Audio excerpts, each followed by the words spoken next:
Counting the postseason, Joe Burrow was sacked 70 times last year, even though he led the league in completion percentage, yards per attempt, so many different categories. In comes La'el Collins at right tackle. Now, here he is in a big game last year against JPP. You got to be able to hold up on the edges. They got to get better on the edges. Here he is against Shaq Barrett, one of the great pass rushers in this business right here. You got to be able to hold up on the edges because Joe Burrow wants to get 5 receivers out every snap. You got to be able to just manhandle and muscle guys on the edge. You watch La'el Collins here against one of the great pass rushers in this league. Okay, in New Orleans last year, the Cowboys blew out the Saints.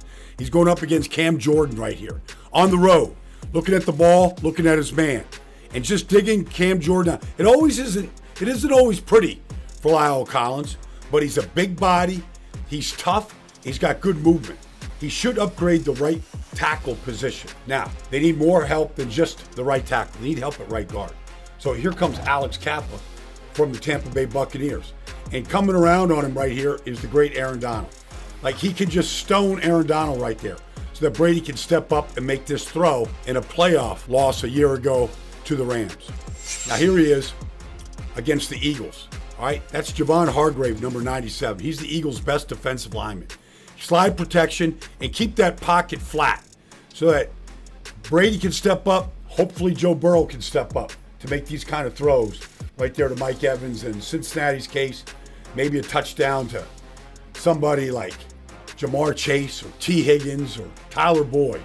If you watch him right here, again, against the Rams, Alex Kappa, number 65, because he's protected Brady, all kinds of protections. Play action protection right here. On the outside, blocking Leonard Floyd. Excellent job. And then at center, you get Ted Karras coming in. Ted Karras has been the starting center and starting offensive guard in this league for the last 3 years. Different teams. Like here he is against Cam Hayward. Can't block Cam Hayward any better than this. So Brady takes this deep shot down the field to Philip Dorsett for a touchdown. But Ted Karras right here on a nose tackle one-on-one. He can get the shotgun snap to your quarterback. It should upgrade the center position.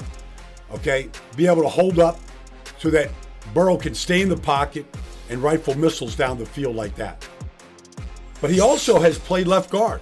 In the playoff game last year for the New England Patriots, he started at left guard. Okay? Mac Jones at quarterback right here. They run a stunt with Ed Oliver. Shove that tackle over to your offensive tackle and pick up the loop so that Mac Jones can make this throw. And then, if you look at the continued development of Jonah Williams at left tackle, after being injured his first year, he had a solid season a year ago. Very solid. And looking to improve upon it. Because ultimately, this is what Joe Burrow and the Bengals want to do. They want to get 5 receivers out. It puts a lot of tension on the offensive line to be able to hold up so that Burrow can make these kind of pinpoint throws.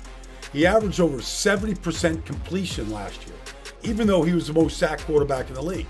That one to rookie sensation Jamar Chase. But when you watch him right here against Frank Clark, this is a playoff game. You got to be able to hold up on the backside. And then you're going to see some of the best pass rushers in the entire league, including Myles Garrett. What do you got for Myles Garrett? Because they still want to get 5 out.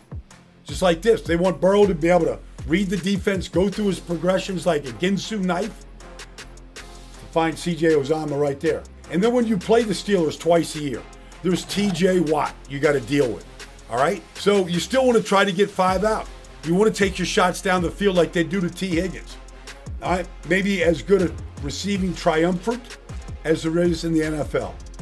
But we know they've got to get better up front. So you can double on T.J. Watt. You can slide to T.J. Watt. But that's going to leave Jonah Williams one-on-one on the outside. He's got to win. He's got to hold up. A lot of young players. We'll see what happens because not many of these guys have played in the preseason.